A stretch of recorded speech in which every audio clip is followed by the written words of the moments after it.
Hey my friends, what's up, and to the sky. This is Ada Kuzuba Diana from the Kuzuba Mirror. Uyu munsi tugiye kurebera hamwe ibibi byo gusaba imbabazi nabi. Twese tumenye ko gusaba imbabazi ari byiza, tumenye ko gusaba imbabazi byoroshye ubuzima, ko ndashaka kukubwira noneho n'ibibi byo gusaba imbabazi nabi. Mu buzima bwa buri munsi hari amagambo abiri gusa ashobora gukiza umutima ukomeretse: mbabarira, sinabigambiriye. Ayo magambo nyine ashaka gukiza umutima ukomeretse nyine bitewe ariko n'ubwo uryavuzemo. Ariko ese gusaba imbabazi uko ari uko kose bihora nyine bikiza umutima wawe? Uburyo bwose asaba imbabazi byakiza umutima wawe? Hoya, hari ubwo umuntu asaba imbabazi ariko aho gukiza bikongera kubabaza. Uyu munsi noneho turaza kuvuga noneho ku byo gusaba imbabazi nabi n'uburyo bishobora kurushaho kwangiza aho gukiza. Icyambere tugiye kureba ngo imbabazi zitarimo kwicuza nyako.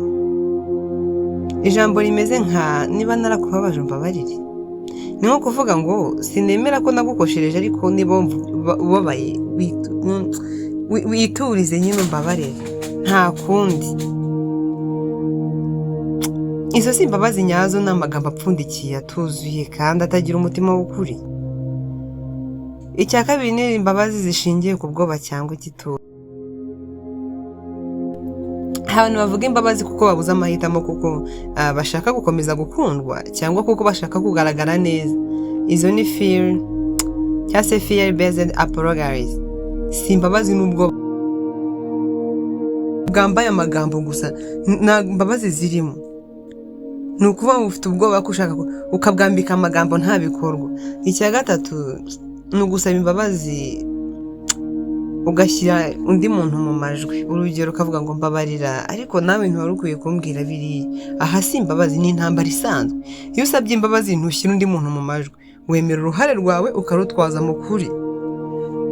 Ikindi ni imbabazi zidasanzwe, over apologizing. Hari abavuga ngo sorry buri kanya niyo batakoze ikosa. Oh sorry, sinashaka kukubangamira, ibintu nk'ibyo ngibi. Ibi bigaragaza kutitinya nyine, ahubwo kwiyanga, ndetse rimwe na rimwe bigatuma abantu batagufata nk'uwifiteho icyizere. Imbabazi z'ukuri zifite igihe aho zitari ngombwa ntizihavugirwa. Ikindi kintu nyine, imbabazi zidaherekezwa n'impinduka nyazo.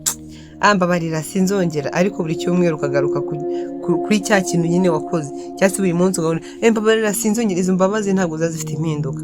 Imbabazi nyazo ziba ziherekejwe n'impinduka. Bitabaye ibyo uba uvuga gusa, ahubwo nka mu mwanya wo gukora ntujya ukora, ahubwo uravuga gusa.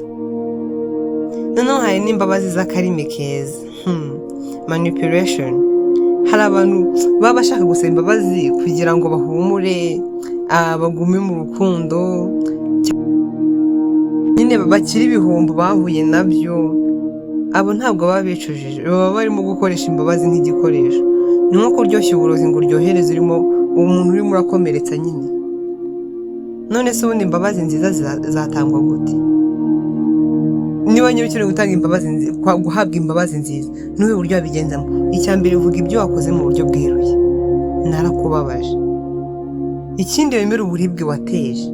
Nta kindi nabona ngo nkusubize icyizere nagutakaje. Nyine urimo wemera uburibwe wateje ahangaha, uti ntabwo nakubabaje, ukamanza ukavuga amakosa mu byo wakoze, yewe nta n'ikindi nabona cyatuma nsubirana icyizere wari umfitiye ko nagitakaje.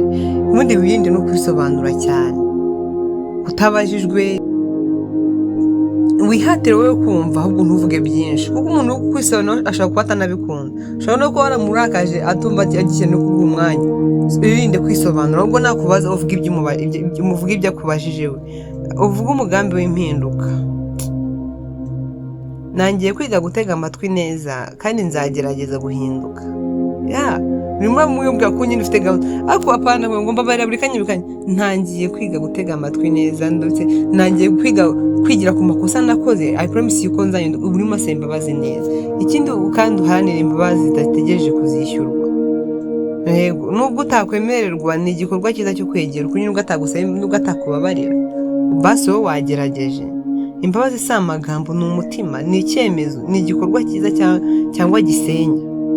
Gusaba imbabazi nabi ni nko gushyira umuti mu gikomere, ariko mu gihe uwo muti ufite imyanda imbere, cyangwa icyo gikomere kikirimo imyanda. Ntuzibagirwe ijambo ryonyine ntirihagije, ariko ibyo uvuga n'ibyo ukora byose bigomba kujya mu murongo umwe. Uko niko kuri.